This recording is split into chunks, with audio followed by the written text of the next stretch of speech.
ప్రభునామంన అందరికి శుభములు వందనములండి. ఈరోజు మన వాక్య ధ్యానం వచ్చేసరికి మనకు తెలివియు వివేచనయు ఆలోచన చెప్పువాడు ఆయనై ఉన్నాడు. అది ఎలాగనంటే మనము ఆయన మాట వినగలిగి ఆయన నడవడికలో మనం నడవగలిగితే ఆయన మనకు బోధించేవాడిగా ఉంటాడు. అయితే నా లైఫ్లో నాకు జరిగిన విషయానికి వస్తే వాక్యంలో చూద్దాము. 139వ కీర్తన. యెహోవా, నీవు నన్ను పరిశోధించి తెలుసుకొని ఉన్నావు. నేను కూర్చుండుట నేను లేచుట నీకు తెలియను. నాకు తలంపు పుట్టక మునిపే నీవు నా మనస్సు గ్రహించుచున్నావు. అయితే ఇలాగ నీవు నా పడకను నడకను పరిశీలన చేసి ఉన్నావు. నా చర్యలన్నిటినీ నీవు తెలుసుకొని ఉన్నావు అని ఈ వాక్య గ్రంథంలో కనిపిస్తుంది. 6వ వచనంలో చూస్తే, ఇట్టి తెలివి నాకు మించినది, అది అగోచరము, అది నాకందదు. ఏమంట? ఇట్టి తెలివి నాకు మించినది, అది అగోచరము, అది నాకందదు. ఇట్టి తెలివి అనంటే మనము కొన్ని సార్లు కొన్ని సమస్యల్లో కొన్ని శోధనలో మనము ఉంటూ ఉంటాము. అయితే మనకు సమయానుకూలముగా ఆ సమస్యలోంచి బయటపడుటకు సమయానుకూలముగా మనకు జ్ఞానం ఇచ్చి తెలివినిచ్చుటకు శక్తి గలవాడు మన దేవుడు. అది మనకెలాంటిదంట? ఇట్టి తెలివి నాకు మించినది, నాకు మించినది అంటే ఇది నా శక్తికి ఇంత తెలివి అని అంటే కాదు అని అర్థం అన్నమాట. అయితే మీ లైఫ్లో మీరు అలాంటి స్థితిగతిలో ఎదుర్కొన్నారో లేదు కానీ నాకు తెలియదు. కానీ రీసెంట్గానే కొన్ని రోజుల క్రితమే నాకు ఒక ఆలోచన వచ్చి నేను ఇది చెయ్యాలి అనే నాకు ఆలోచన వచ్చింది కాదండి. ప్రభు నాకు ఒక తలంపిచ్చి నేను అది చెయ్యాలి అనుకుని ముందుకు వెళ్ళినప్పుడు నాతో కొందరు అన్నారు, అసలు ఈ ఆలోచన మీకు ఎలా వచ్చింది అని అడిగారు. అని అడిగినప్పుడు నేను ఒక చిన్న నవ్వు నవ్వాను అంతే. ఎందుకనంటే మనకు ఆలోచన చెప్పినవాడెవడు? పరమ తండ్రి, పరమ ప్రభు.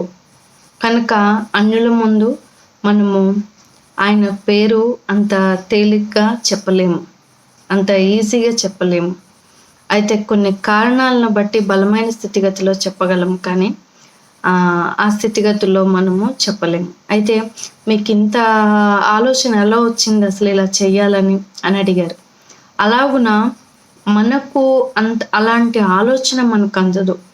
ఎలాగనంటే మన సమస్యకు పరిష్కారం మన కళ్ళ ముందే ఉంటుంది, కానీ మనము తెలుసుకోలేము. ఉదాహరణకు చెప్తే, మనం కొన్నిసార్లు కొన్ని పరిస్థితుల్లో హడావిడిగా టెన్షన్ పడుతూ ఉంటాము.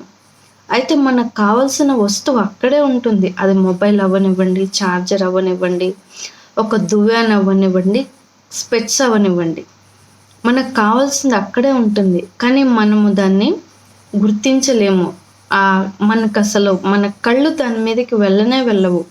మనము గంటలు తరబడి అంతా వెతుకుతుంటాము, కానీ మనకు అది కనిపించదు.